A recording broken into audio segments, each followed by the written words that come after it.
That was cool. Bird just caught a rodent. Got a lot of comments on my post yesterday, which was like how to think about problems, how to deal with problems in the business, and I want to just elaborate more on them. So let's title this one more about dealing with problems in business and in general in life. A lot of people said that they really spoke to them. We live in a crazy social media world where people post only the best. You know, they look amazing, they are on vacation, they are getting on a private jet and picking up a new Ferrari, and people create personas on social media, right? I mean, Kendall Jenner has 100 million followers, right? Somebody who really hasn't done anything, right? She's no talent. She just looks good. It's pretty amazing. And we have to gotta understand that a lot of people's brains are screwed up because, especially young kids, because they don't see effort and work to do. They only see good things. And when life comes, whether it's business or personal, and problems arise, setbacks occur, which are absolutely part of life, a lot of young people today can't deal with it. And it is a real problem. And I think that when I discussed yesterday about viewing problems as really, I won't say the price to pay, but at some level it's the price to pay to get compensated for. So whatever you do in life, you are a problem solver. Really, whatever you do, right? If you work at McDonald's and flip burgers, you're solving a problem. People want burgers, and someone's got to flip them, and you got to bring them there.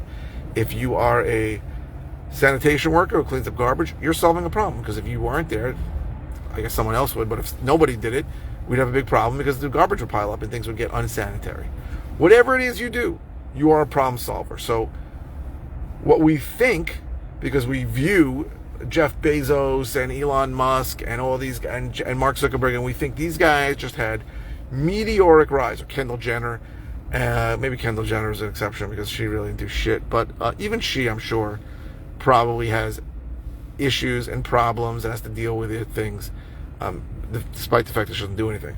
But the way you get successful in life is to fail. And I've spoken about this before. The person that fails the most is the person that's going to be the most successful. And you say, well, how does that work? When you think about the people that are successful, you've got to understand that they failed a lot more times than you. The difference between someone who's successful and not successful is that the person who was successful was willing to fail a lot and keep going. What happens a lot, unfortunately, certainly in today's crazy world, is people fail and give up. And sometimes you should, right? There are things you're going to do that you shouldn't do, right? You can, if you're 5 feet tall and you're trying out to be the starting center on the New York Knicks, you're going to learn pretty quickly that you made a mistake. But if you want something enough, you're willing to fail as many times as you need, and you're willing to accept the fact that your job is to solve problems on your road to success. And I think looking at that in any aspect of your life, certainly in our business, right, where you're having people tell you to drop dead by the dozen when you're asking them if they want to sell their house, or when you're giving them an offer. Shoot, I just realized something. When you're giving them an offer and they're telling you to stick it where the sun doesn't shine, that's just how things work. So, you know, people talk about Jeff Bezos. Jeff Bezos is an interesting guy, right? He's a smart guy. He worked for Bain Company, some big firm. He left quickly and he decided to start an online bookstore. Online bookstore. I thought it was the dumbest idea ever, right? Books, I thought, are something you need a store because you want to go look at it and read the first few pages of it. And he started this business and it took off, and he started obviously selling other products. And he took so much shit for many years because he wasn't taking profits. He was just investing in the business. And I'm sure he had shareholders and analysts and people kicking him in the balls, figuratively, saying, you're a schmuck, you don't know what you're doing. And he became one of the richest people in the world. Now, you have to have the courage to be able to get past that. And he wanted and thought bigger than anybody else. I mean, AWS, those servers that he does, the place makes billions of dollars just from that. No one even knows that Amazon has all these huge server farms at all the major companies use. And it was just something that he did, and he realized that there was a demand for it. Now, my point is, when we look at social media or we hear stories about people that are successful, we don't see the problems and the setbacks that they had. Very rarely do you see somebody post, hey, I just took a beating, right? I posted it a couple times, but most people don't have the courage to it. You know, I really should post, I just lost a deal that I really wanted. And maybe I'll do a post on that tomorrow, like a story of a lost deal. It's sort of my fault. Yeah, no, I take full responsibility. I'd like to blame it on the seller, but the truth is, it's my responsibility. I did not do what I should have done. So, life is full of ups and downs, right? That's an old story. Life's full of ups and downs. You have to be confident enough in what you're pursuing, whatever that is, whether you're going to school for a degree and you get a bad grade. If you want to know something interesting, I'm a big fan of the guy who wrote the 4-Hour Workweek. I'm such a big fan, I can't even remember his name. Oh my God, I can't believe I forgot who wrote the 4-Hour Workweek. He's a great guy. I read all his books, 4-Hour Chef, 4-Hour Body. It'll come to me. But he recently shared that he was in Princeton and he was suicidal. He wanted to kill himself because some course didn't go well. I mean, and he said it, and I thought it was incredibly vulnerable of him to share it. Like, he was planning to kill himself. And he's like, now when I look at it, it seems ridiculous. And I think that anybody who decides to end their life, for example, if they would just get through that period of time, they'd look back and see that whatever reason they thought they wanted to kill themselves was absurdly ridiculous. And now he's super wealthy and famous and is amazing.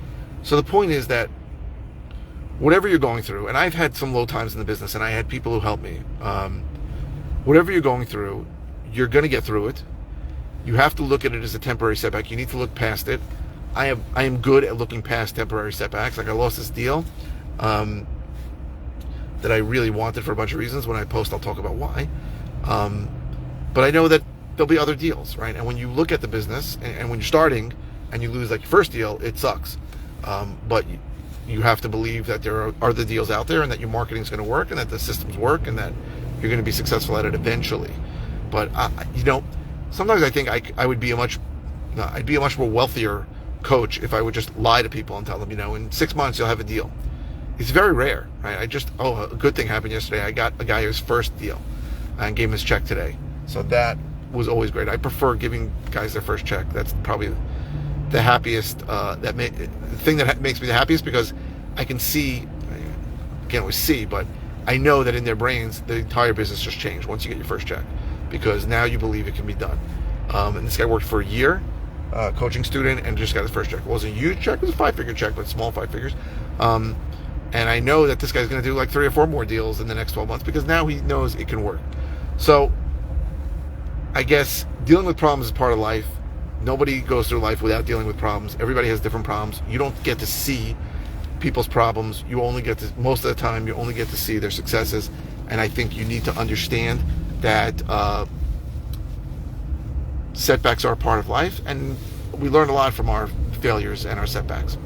So I hope I don't sound like a preachy asshole, but I think what I said yesterday really resonated with some people, and I wanted to elaborate on it because if you're going through a tough time and you're watching this, I want you to know you can call me, and I will try and help you in any way that I can. Someone did that for me. His name is Ryan Robeson, actually.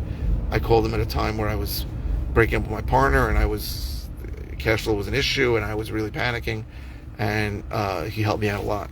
So I think that's it. I hope this is helpful. If you're interested in all the ways I can help you, go to howtoflipnewyork.com. If you're watching on YouTube, please subscribe. If you're watching on any media channel, please click the thumbs up. The likes really help the algorithm and let more people see my videos. And please keep the comments coming with the questions. I post 5 times a week. I don't always know what to say. And your questions help me by giving me topics to discuss, and also by answering your questions. And the whole point of this channel is for me to help you out and answer your questions. So please keep the questions coming. You can ask a question about anything. It does not have to be about the video you're watching. I try to answer questions as soon as I can. If it's a simple answer, I'll just reply with an answer. If it's something that I've covered recently, I'll send a link to a video or videos on it. And if it's something new, I'll do a brand new video on it. So thank you very, very much for watching.